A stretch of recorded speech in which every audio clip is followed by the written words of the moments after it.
Bonjour à tous. Dans cette nouvelle vidéo, je vais vous parler du consolateur. Dans certains versets bibliques, Jésus-Christ aurait clairement annoncé la venue de l'Antéchrist.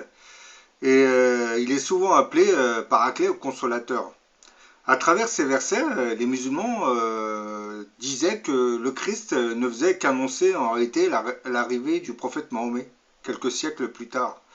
Ce que je ne crois pas vraiment, hein, car ce consolateur s'adressera à toute la planète. Alors que la religion islamique, née de l'enseignement de Mahomet, hein, n'avait conquise qu'un quart du monde.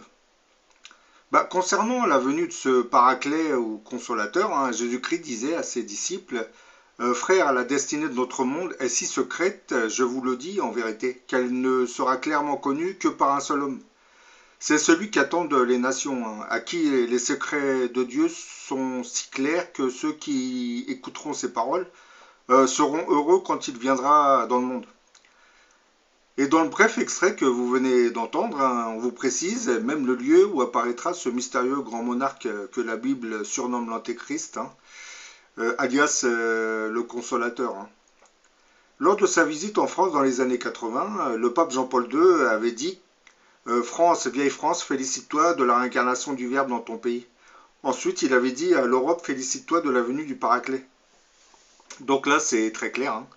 Hein. Ce mystérieux grand monarque à qui on attribue plusieurs noms, hein, comme le Mahdi, l'Antéchrist ou le Consolateur, hein, apparaîtra en Europe, hein, comme je l'ai déjà dit dans d'autres vidéos, et plus précisément en France à travers le Verbe de Dieu. Mais pour ce qui est de la France, j'en ai aussi parlé dans d'autres vidéos. Hein, plusieurs prophéties nous disent que ce grand monarque naîtra en France. Hein. Donc, ce que le pape Jean-Paul II disait, des visionnaires chrétiens l'avaient déjà dit plusieurs centaines d'années avant. Hein. Maintenant, je vais vous citer le verset biblique où Jésus-Christ annonce la venue de ce mystérieux consolateur dont le personnage correspondrait beaucoup plus à celui de l'Antéchrist. Bible, Nouveau Testament, Évangile selon Saint Jean, chapitre 16, versets de 7 à 13. Cependant, je vous dis la vérité. Il vous est avantageux que je m'en aille, car si je ne m'en vais pas, le consolateur ne viendra pas vers vous. Mais si je m'en vais, je vous l'enverrai, et quand il sera venu, il convaincra le monde en ce qui concerne le péché, la justice et le jugement. En ce qui concerne le péché, parce qu'il ne croit pas en moi. La justice, parce que je vais au Père, et que vous ne me verrez plus. Le jugement, parce que le prince de ce monde sera jugé. Bon, pour ceux qui ne connaissent pas trop, le prince de ce monde, c'est le diable. Hein. J'aurais encore plusieurs choses à vous dire, hein, mais elles sont au-dessus de votre portée. Hein. Mais quand le consolateur sera venu, il vous conduira dans toute la vérité, car il ne parlera pas de lui-même, hein, mais il dira tout ce qu'il aura entendu et vous annoncera les choses à venir. Beaucoup de théologiens chrétiens n'accepteront pas mon interprétation. Mais bon, je leur poserai cette question hein, concernant la personnalité de l'Antéchrist.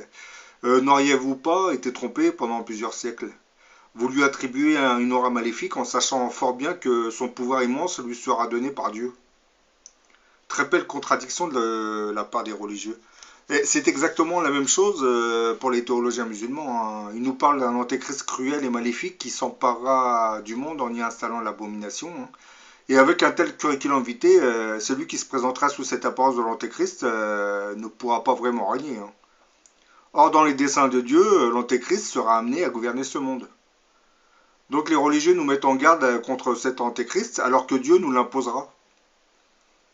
L'antéchrist en fait deviendra la personnification de la colère divine, le bras armé de Dieu sur terre, et Dieu étendra ainsi sa colère divine sur toute la planète.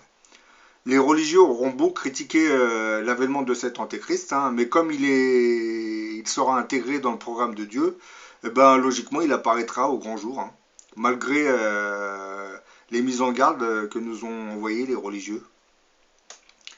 Les oligarchies régnantes de nos démocraties et les régimes militaires commenceront à craindre ce mystérieux grand monarque. Car avec toutes ces armées, je pense que l'Antéchrist avancera sur le monde sous une impulsion divine. Et ça, les forces du mal le savent très bien. C'est peut-être pour cette même raison qu'ils nous le dépeignent comme un personnage maléfique. Et comme vous regardez sur la toile internet, lorsque vous dites antéchrist, c'est vraiment le diable en personne, hein. C'est un peu la continuité de la stratégie des forces du mal, hein, nous présenter l'antéchrist comme une force maléfique pour le discréditer complètement.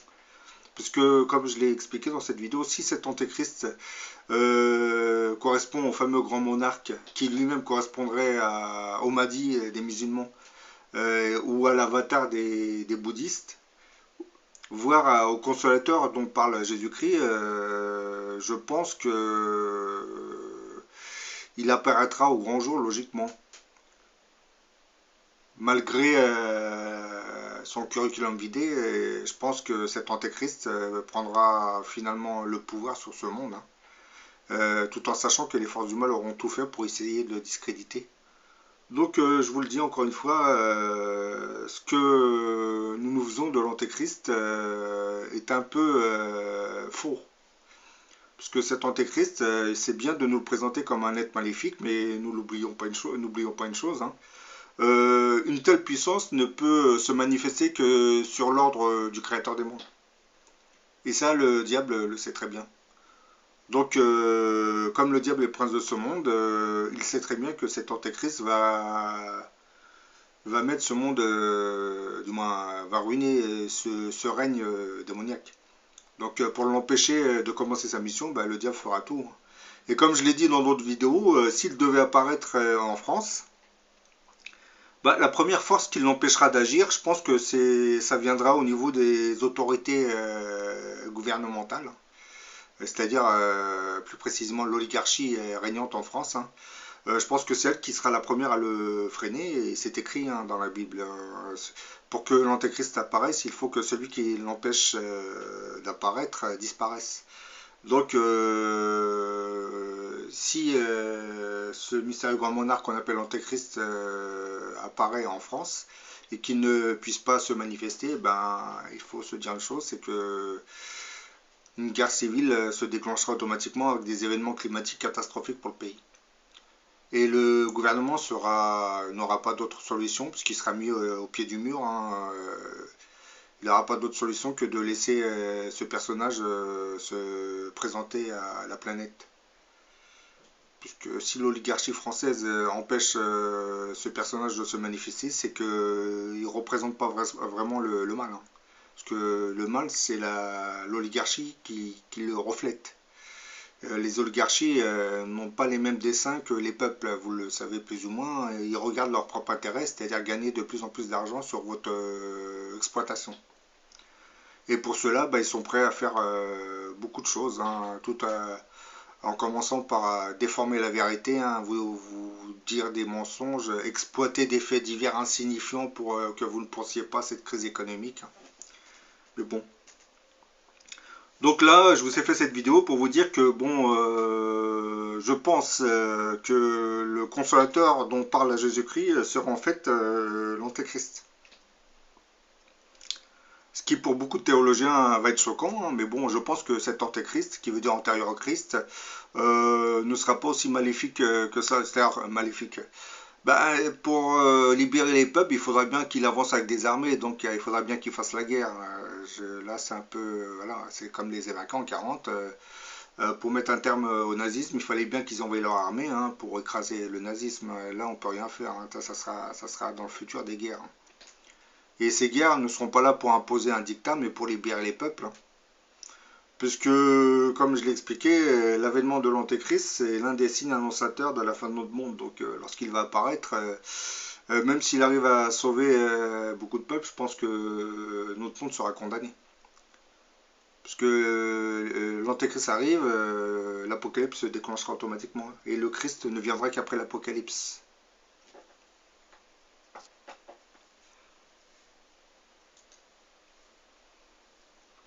Bon, à la prochaine pour une autre vidéo.